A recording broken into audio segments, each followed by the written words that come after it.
Hi everyone, Nathan here from JS Powersports, and today I'm going to walk you through a few things that could be causing your sled to die or kill, and we're going to be covering the electrical on this thing. Now, electrical usually causes a sled to die instantly or to start cutting out instantly. It's usually not like carburation, which is a little slower, where you either have a bog or you have something that finally clears out and runs.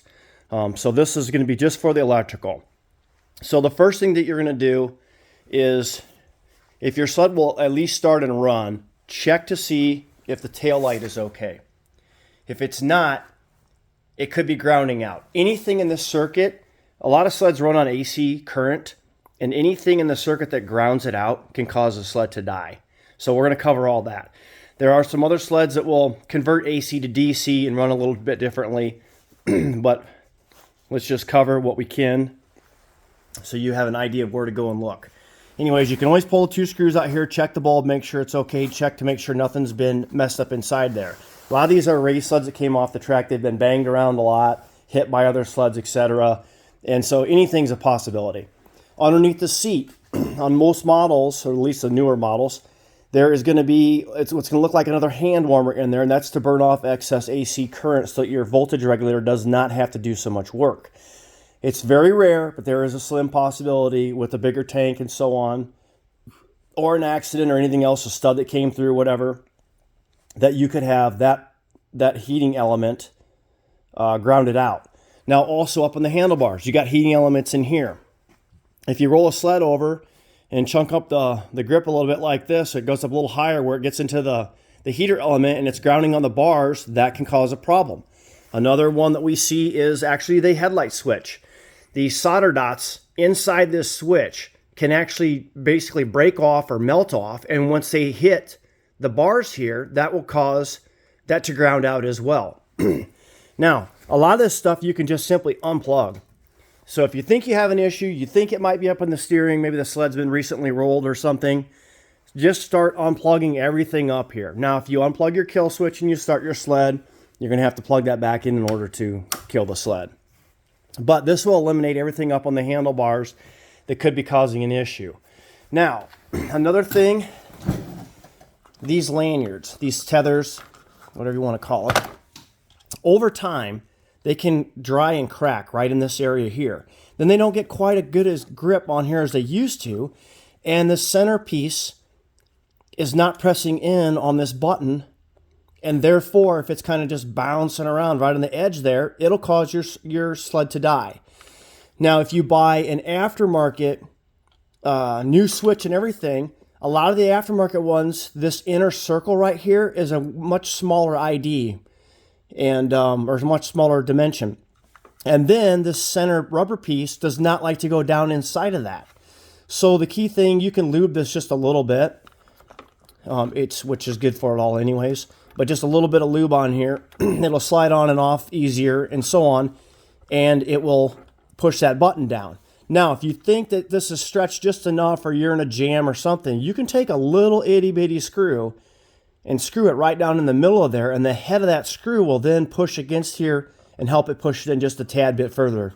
So if you're in a jam, do that. If you're not in a jam, replace the parts if you find out that they're faulty. All right, now let's have a look underneath the hood here. One of the common areas where we see messed up wiring is right here, right by the pipe. Someone will get these wires hot, or the zip ties will break over time. It's just plastic. I mean, they're going to break. But if this stuff winds up falling down onto your exhaust and melting, obviously that's going to be an issue. Sometimes critters get in here, like to chew on the wires from underneath over here, or down way down inside where it's hard to see. And also right here. You can see how close this goes to the exhaust manifold. Like, we probably have a zip tie that's broken on this one right now, but that's almost touching the exhaust manifold down here. And if it heats up there, obviously that's going to cause an issue. Now, let's cover the voltage regulator. On a lot of the newer models, it's way up in here in the steering hoop. And on some of these older models, it's down here, just behind the right footrest. Right down here is where this one's at. And we've got an extra wire going into ours because it powers up a light for the tank here, so the tank lights up. So obviously, again, you're going to want to make sure that none of these zip ties are broken, nothing's got into the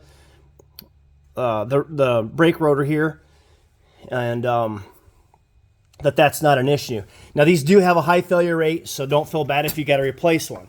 The symptoms are usually, if it goes really bad, all the lights go really bright and then they blow.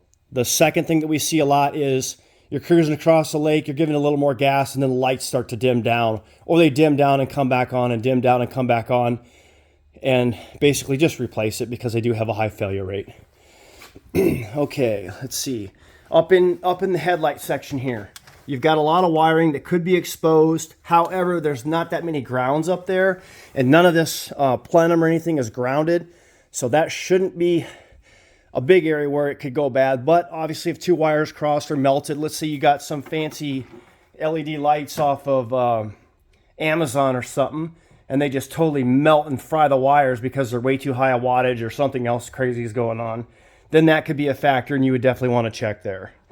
All right, now let's cover a couple things over here, engine related, like your coil. Obviously, these coils can go bad.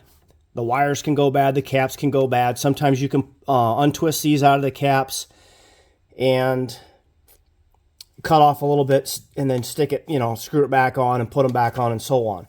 If you think you just simply have a foul plug, there's a couple ways to tell.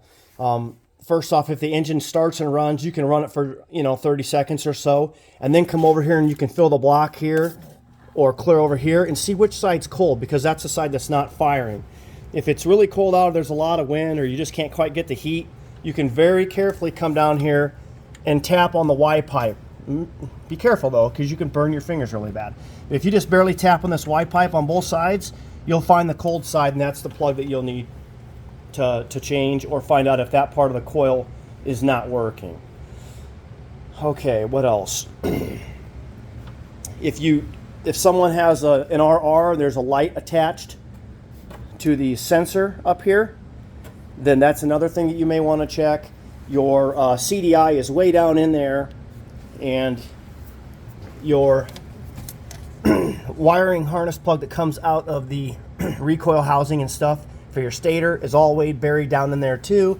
It's probably easiest to get to that by taking the left side apart, popping your air box and air horn out, and then you can get in there and kind of look at things, make sure critters didn't chew anything up or anything didn't rub through anywhere or something like that. But yeah, hope this helps some of you guys get through electrical issues that are going on your sled. And of course, if you need any of the parts, you can get them right off our website, jspowersports.com. And if you like our content, please hit like and subscribe, or like and follow, or whatever you got to do to be able to see the rest of our videos. Thanks for all your business.